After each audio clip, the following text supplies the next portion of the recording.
হে মানব, তোমাকে আবার 40 দিনের জন্য জীবিত করা হলো, যাতে এই দুনিয়ার কি হাল হয়েছে সেটা তুমি দেখতে পারো। আর একটা কথা খেয়াল রাখবে, তোমাকে শুধু তোমার খাস আপনজনই দেখতে পাবে। আরে ওই তো আমার বন্ধু, ওর সাথে কথা বলি। আরে বন্ধু এইদিকে দেখ, আমি আইছি। বন্ধু কথা শোনস না? বন্ধু আমার তো মনে হচ্ছে ও আমাকে শুনতে পাচ্ছে না। আরে ওই তো মুস্তাকিমের ছেলে, ওর সাথে কথা বলি। আরে কামরুল শোনো।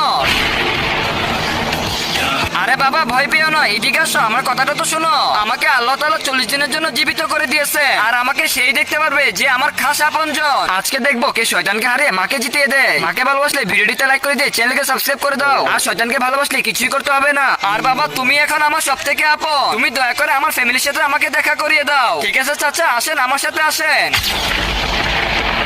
চাচা ওই দেখেন আপনার ছেলে বসে আছে।